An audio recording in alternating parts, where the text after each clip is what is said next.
Matthew 23.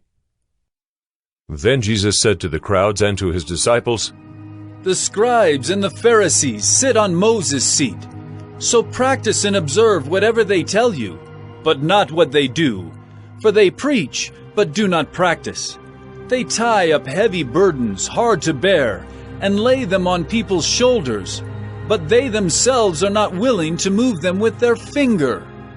They do all their deeds to be seen by others, for they make their phylacteries broad and their fringes long, and they love the place of honor at feasts, and the best seats in the synagogues, and greetings in the marketplaces, and being called Rabbi by others. But you are not to be called Rabbi, for you have one teacher, and you are all brothers. And call no man your father on earth, for you have one Father who is in heaven. Neither be called instructors, for you have one instructor, the Christ. The greatest among you shall be your servant.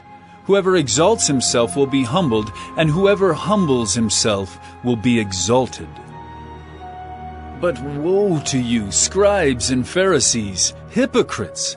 For you shut the kingdom of heaven in people's faces. For you neither enter yourselves, nor allow those who would enter to go in.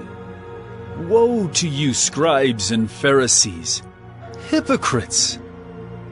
For you travel across sea and land to make a single proselyte, and when he becomes a proselyte, you make him twice as much a child of hell as yourselves. Woe to you, blind guides, who say, if anyone swears by the temple, it is nothing, but if anyone swears by the gold of the temple, he is bound by his oath. You blind fools! For which is greater, the gold or the temple that has made the gold sacred? And you say, if anyone swears by the altar, it is nothing. But if anyone swears by the gift that is on the altar, he is bound by his oath. You blind men! For which is greater, the gift or the altar that makes the gift sacred? So whoever swears by the altar swears by it and by everything on it. And whoever swears by the temple swears by it and by him who dwells in it. And whoever swears by heaven swears by the throne of God and by him who sits upon it.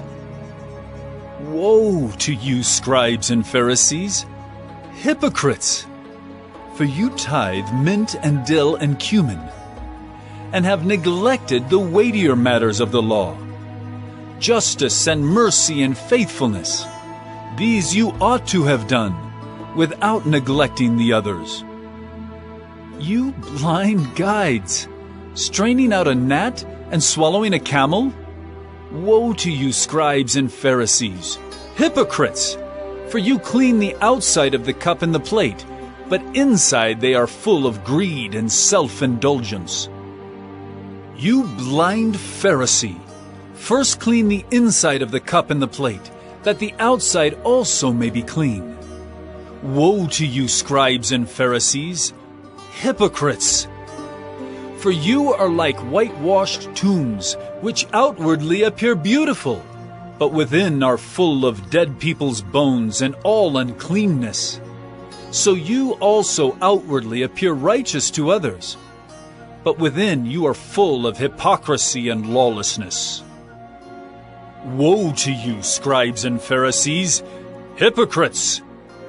For you build the tombs of the prophets and decorate the monuments of the righteous, saying, if we had lived in the days of our fathers, we would not have taken part with them in shedding the blood of the prophets. Thus you witness against yourselves that you are sons of those who murdered the prophets. Fill up then the measure of your fathers. You serpents! You brood of vipers! How are you to escape being sentenced to hell?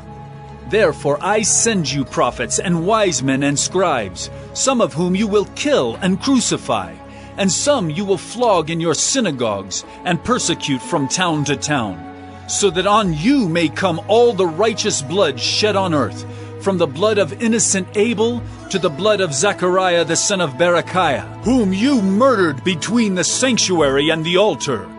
Truly I say to you, all these things will come upon this generation. Oh, Jerusalem, Jerusalem, the city that kills the prophets and stones those who are sent to it.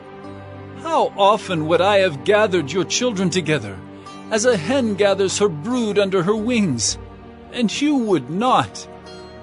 See, your house is left to you desolate. For I tell you, you will not see me again until you say, Blessed is he who comes in the name of the Lord.